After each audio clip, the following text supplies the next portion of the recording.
आदरणीय प्रधानमंत्री जी, आपकी अनुमति से मैं माननीय शिक्षा मंत्री जी से निवेदन करता हूं कि वे माननीय प्रधानमंत्री जी तथा सभी गणमान्य अतिथियों का स्वागत संबोधन करें। माननीय शिक्षा मंत्री। नमस्कार। आज की इस अत्यंत महत्वपूर्ण एवं गरिमापूर्ण समारोह में हमें मार्गदर्शन प्रदान करने हेतु उपस्थित देश की लोकप्रिय जननेता हमारे माननीय प्रधानमंत्री श्री नरेंद्र मोदी जी, राज्यों के माननीय राज्यपाल, राज्यों के सम्मानित मुख्यमंत्रीगण, केंद्र सरकार में मेरे साथी मंत्रीगण, राज्यों के शिक्षा मंत्री महोदयगण, विश्वविद्यालय के कुलपति तथा स्कूल एवं कॉलेज एवं अन्य संस्थानों के संस्थाध्यक्ष, मेरे प्रिय विद्यार्थियों एवं शिक्षकों, देवियों और सज्जनों, आप सभी को मेरा सादर अभिनंदन। Today is a momentous day in our history when we mark a year of the launch of one of the most landmark policy reforms in India, the New Education Policy 2020. When the world was at its peak of struggling to cope with the COVID-19 pandemic, our government came up with this transformative policy which will have profound, far-reaching impact on the educational landscape of the country, thereby reshaping the destiny of this nation, both in terms of its internal resilience, resources and strength, and its standing in the world. The importance of this document cannot be emphasized enough for its potential role in building a robust nation. The New Education Policy 2020 stands on the four pillars of quality, equity, access and affordability, themes that run through many of the reforms brought about by the visionary leadership of Prime Minister Shri Narendra Modi ji. Another significance of the New Education Policy 2020 is that it has come after one of the largest consultation processes in the history of the educational systems globally. This reflects the resolve and vision of our leadership to situate India at the top of the knowledge economy. As we celebrate Amrita Mahotsav or 75 years of India's independence, the NEP will be the guiding philosophy that will nurture, inspire, influence and groom children who today fall between the ages of 5 and 15 years. The same category of impressionable and valuable human resource will be the peak of productive age of between 30 and 40 years when the India hits the mark of 100 years of independence or Azadi 100.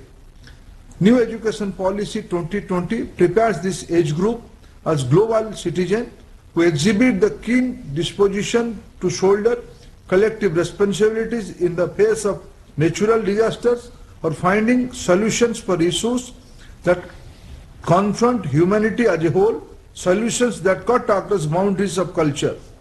The resilience and survival of civilization is a direct consequence of the clarity of thought and its possible people. New education policy prepares our youth to be the flag bearers of a global community which bases itself on scientific thought, critical thinking and humanism. This is the PM Modi's vision and government's mission that we will try to best of our capabilities to implement in letter and spirit. I also take this opportunity to express my sincere gratitude to Dr. Kasturi Rangan and the team of superior intellectuals and academics who drafted this landmark document. I again thank Honorable Prime Minister Modi ji for his presence today and his persistent guidance to the education sector. Sir, I welcome you to this program. Thank you. धन्यवाद sir. आदरणीय प्रधानमंत्री महोदय, आपकी अनुमति से राष्ट्रीय शिक्षा नीति के अंतर्गत अब तक की उपलब्धियों पर एक लघु फिल्म प्रस्तुत है।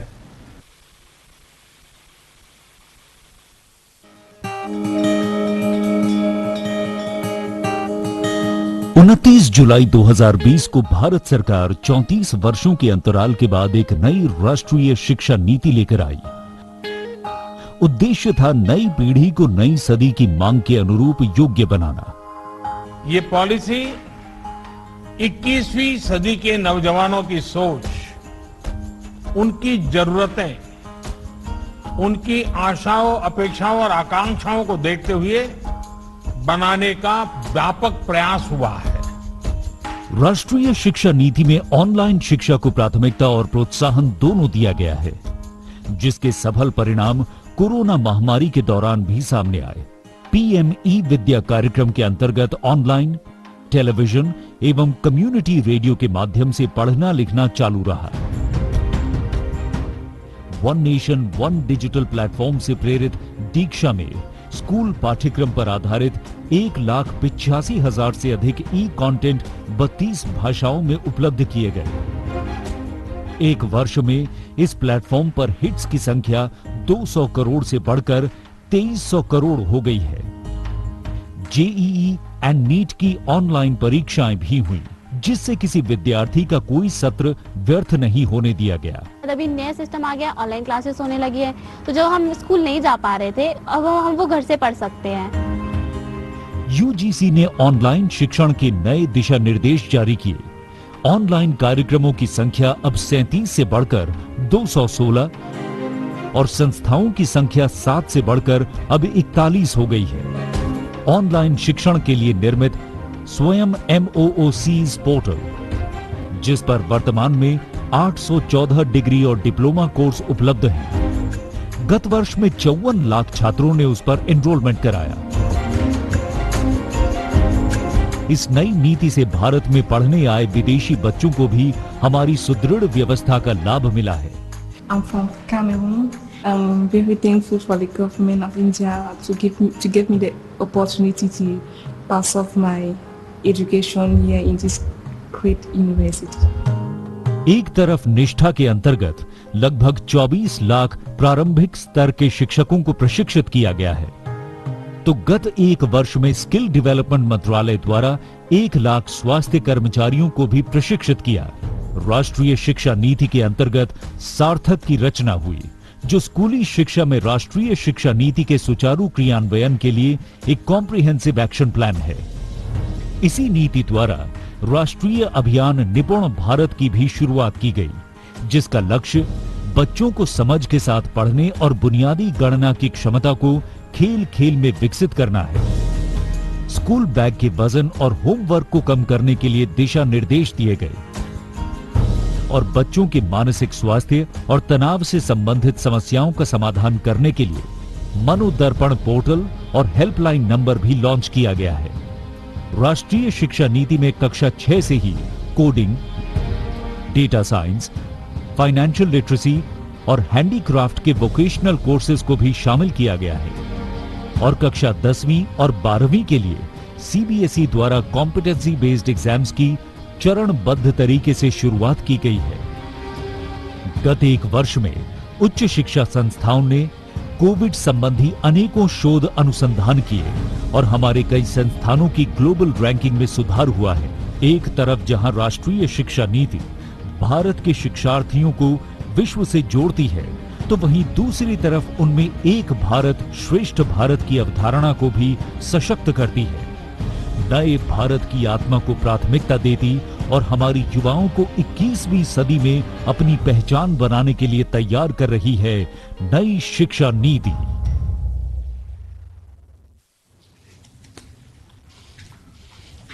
अब मैं माननीय प्रधानमंत्री जी से अनुरोध करूंगा कि वो शिक्षा नीति के अंतर्गत लिए गए हमारे कुछ पहलों का कृपया बटन दबाकर उद्घाटन करें। विद्या प्रवेश कक्षा 1 की तैयारी को सुनिश्चित करने के लिए राष्ट्रीय शिक्षा नीति के सुझावों पर NCERT द्वारा बच्चों के लिए 3 माह का स्कूल प्रिपरेशन मॉड्यूल विद्या प्रवेश तैयार किया गया है। इस पाठ्यक्रम में अक्षर, ध्वनि, शब्द, रंग, आकार और संख्या सीखने के लिए रोचक गतिविधियां हैं। इसके द्वारा बच्चों की पूर्व साक्षरता, पूर्व गणना और सामाजिक कौशल का विकास होगा। विद्या प्रवेश का लक्ष्य है शिक्षा के प्रारंभ से ही आधारशिला को मजबूत करना, ताकि सब समान रूप से समझ सकें, पढ़ सकें और बढ़ सकें। Indian sign language. पहचान कर मेरी सीमाएं और सामर्थ्य। किताब और अधिगम सामग्री अब उपलब्ध है भारतीय भाषाओं के समक्ष, भारतीय सांकेतिक भाषा में भी। सभी विद्यार्थियों और शिक्षकों के लिए ISLRTC, NIOS और NCERT ने कक्षा 1 से 12 तक के 1200 से भी ज्यादा शैक्षिक वीडियो कार्यक्रमों को भारतीय सांकेतिक भाषा में बनाया है, जो दीक्षा मंच पर उपलब्ध है। अब मैं हूँ सबके साथ और सब है मेरे साथ।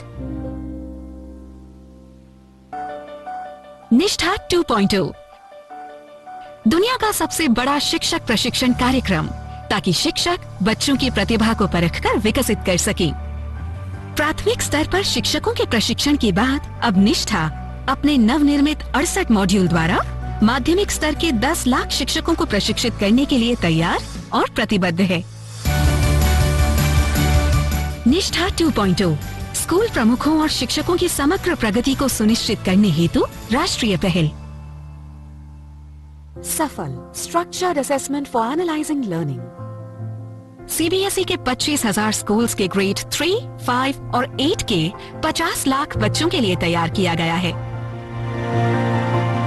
इस कॉम्पिटेंसी बेस्ड असेसमेंट सफल में बच्चों का core concepts, application based questions, high order thinking skills द्वारा आंकलन किया जाएगा। आर्टिफिशियल इंटेलिजेंस नई दुनिया का एक ईंधन है। भारत की AI रणनीति AI फॉर ऑल की सोच पर बनाई गई है। भारत सरकार की शिक्षा मंत्रालय द्वारा 2020 में जारी की गई राष्ट्रीय शिक्षा नीति भारत को सही मायने में AI रेडी बनाने के लिए AI स्किल्स के महत्व की पुष्टि करती है। भारतीय शिक्षा मंत्रालय, केंद्रीय माध्यमिक शिक्षा बोर्ड और इंटेल इंडिया आपके लिए लाए हैं AI फॉर ऑल। इस कार्यक्रम को लगभग 4 घंटों में पूरा किया जा सकता है और ये 11 भारतीय भाषाओं में उपलब्ध है और दृष्टिबाधित लोगों के लिए भी उपलब्ध है। और दृष्टिबाधित लोगों के लिए भी उपलब्ध है।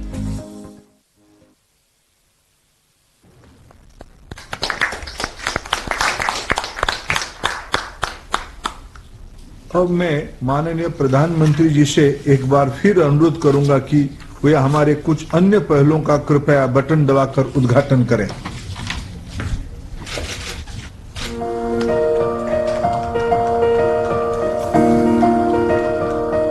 Academic Bank of Credit, academic flexibility, multidisciplinary, distributed teaching learning and multiple entry and multiple exit के सिद्धांतों पर आधारित क्रेडिट को डिजिटल से संकलित और ट्रांसफर करने की एक व्यवस्था है, जिसके लिए UGC द्वारा रेगुलेशंस जारी किए गए हैं। ये एक डिजिटल बैंक की तरह काम करेगा, जिसमें छात्र एकेडमिक अकाउंट खोलेंगे, जिसमें उनके द्वारा अर्जित क्रेडिट्स जमा किए जाएंगे। छात्र अपने खाते में जमा क्रेडिट का उपयोग डिग्री लेने में कर पाएंगे। UGC द्वारा multiple entry and multiple exit के लिए भी दिशा निर्देश जारी किए गए हैं।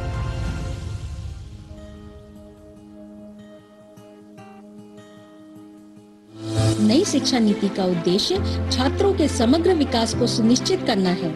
AICTE ने 11 क्षेत्रीय भाषाओं में अनुवाद के लिए artificial intelligence based software develop किया है।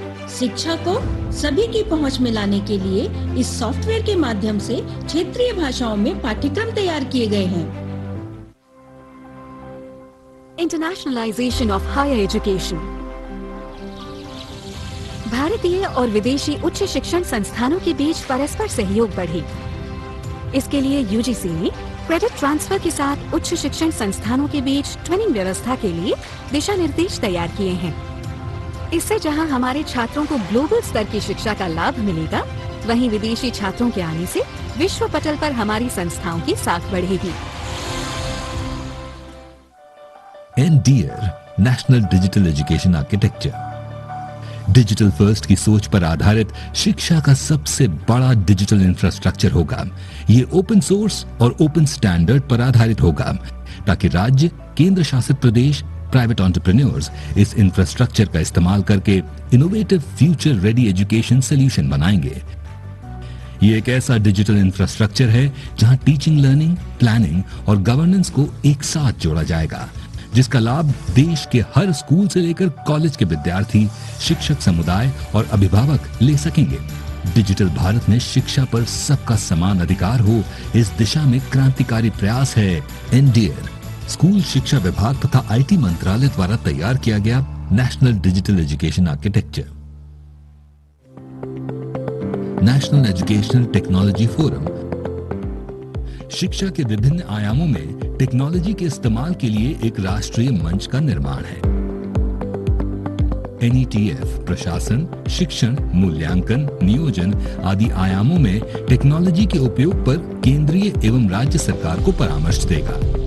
एनईटीएफ शिक्षा के क्षेत्र में artificial intelligence, machine learning, blockchain technology और अन्य प्रकार के सॉफ्टवेयर द्वारा केजी से पीजी तक शिक्षण और सीखने के तरीके में रचनात्मक बदलाव लाएगा, ताकि देश 21वीं सदी में वर्ल्ड एजुकेशन लीडर के रूप में छलांग लगा सके।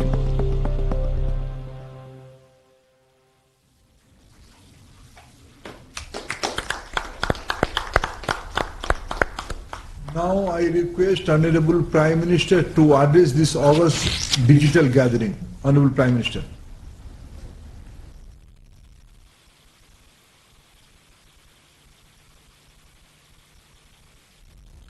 नमस्कार।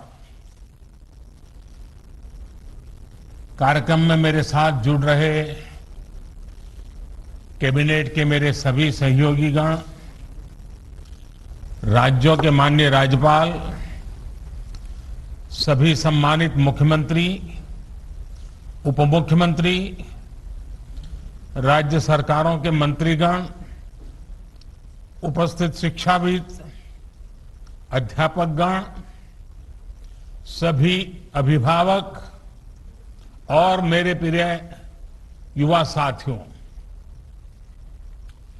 नई राष्ट्रीय शिक्षा नीति को 1 साल पूरा होने पर सभी देशवासियों और विशेषकर सभी विद्यार्थियों को बहुत बहुत शुभकामनाएं। बीते 1 वर्ष में देश के आप सभी महानुभावों, शिक्षकों, प्रधानाचार्यों, नीतिकारों ने राष्ट्रीय शिक्षा नीति को धरातल पर उतारने में बहुत मेहनत की है। कोरोना के इस काल में भी लाखों नागरिकों से, शिक्षकों, राज्यों, ऑटोनॉमस बॉडीज से सुझाव लेकर टास्क फोर्स बनाकर नई शिक्षा नीति का चरणबद्ध तरीके से लागू किया जा रहा है। बीते 1 वर्ष में राष्ट्रीय शिक्षा नीति को आधार बनाकर अनेक बड़े फैसले लिए गए हैं। आज इसी कड़ी में मुझे बहुत सारी नई योजनाएं, नए इनिशिएटिव्स, इसकी शुरुआत करने का सौभाग्य मिला है।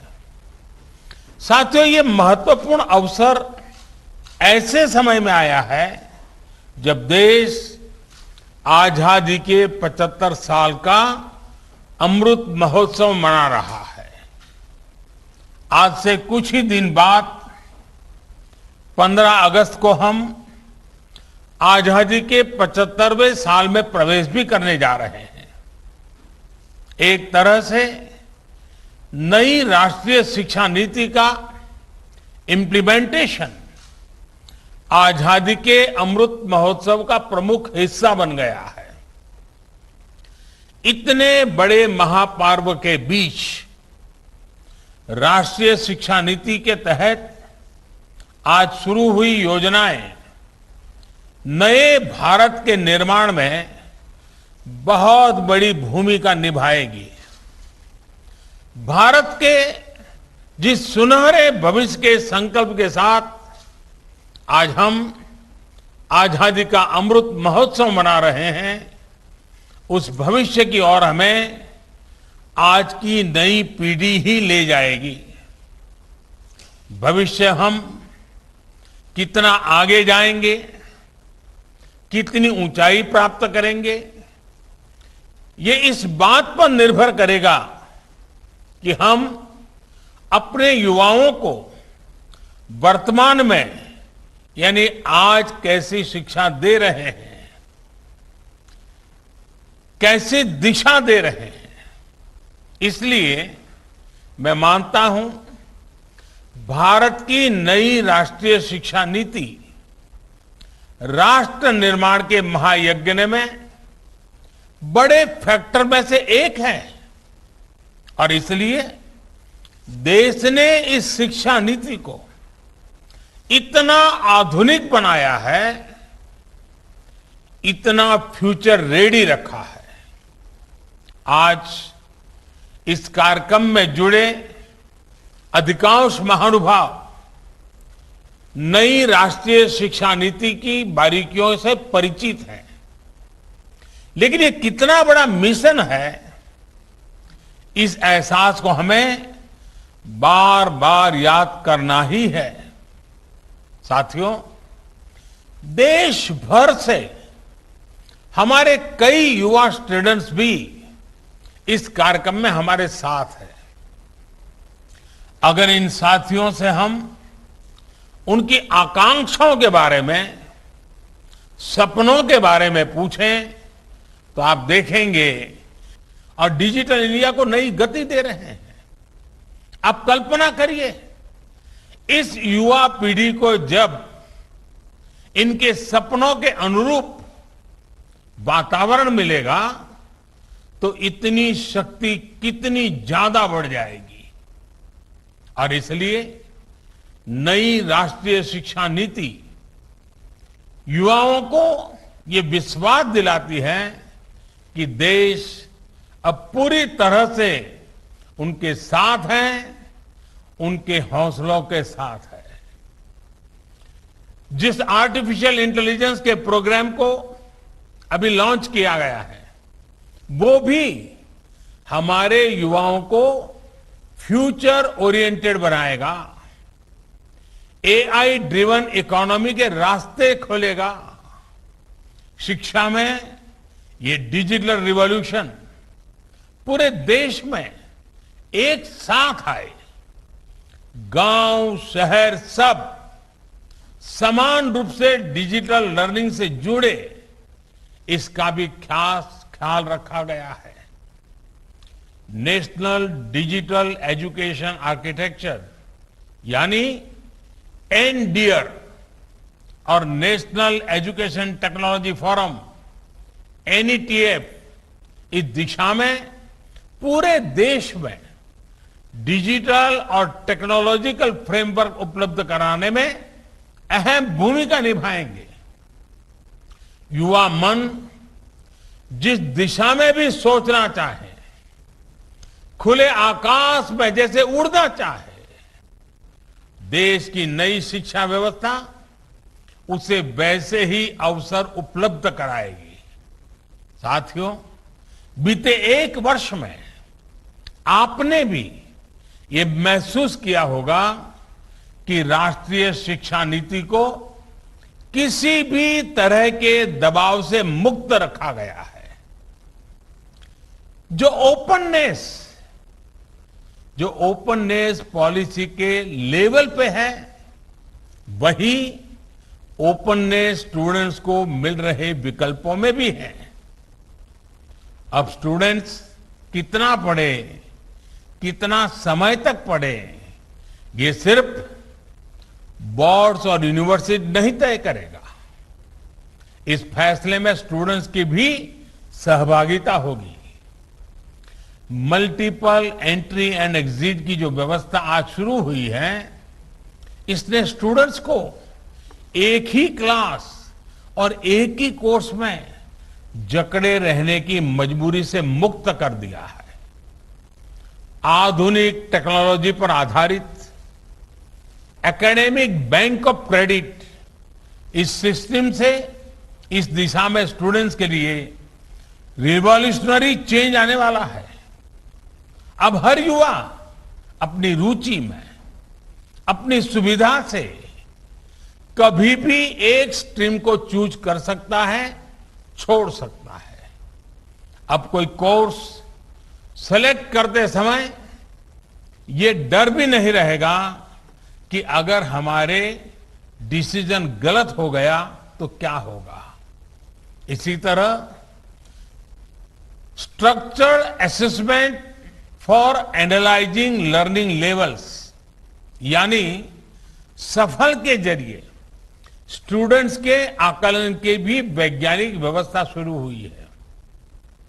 ये व्यवस्था आने वाले समय में स्टूडेंट्स को परीक्षा के डर से भी मुक्ति दिलाएगी।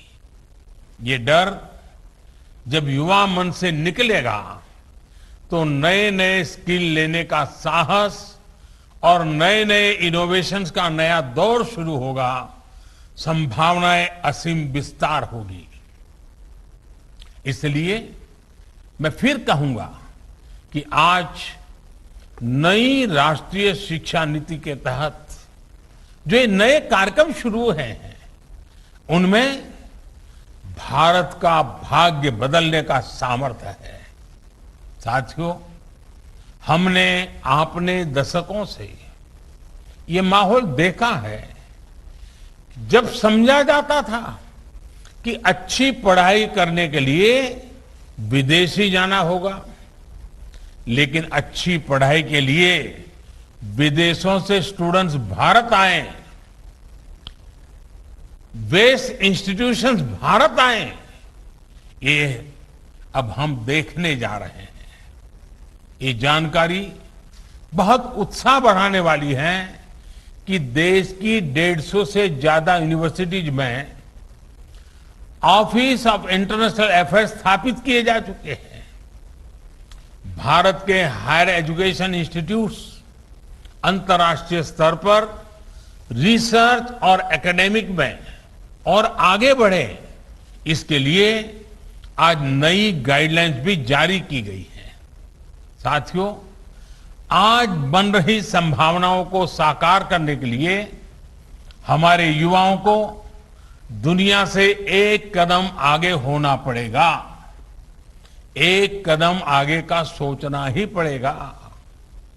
हेल्थ हो, डिफेंस हो, इंफ्रास्ट्रक्चर हो, टेक्नोलॉजी हो, देश को हर दिशा में समर्थ और आत्मनिर्भर होना होगा। आत्मनिर्भर भारत का ये रास्ता स्किल डेवलपमेंट और टेक्नोलॉजी से होकर जाता है, जिस पर एनईपी में विशेष ध्यान दिया गया है।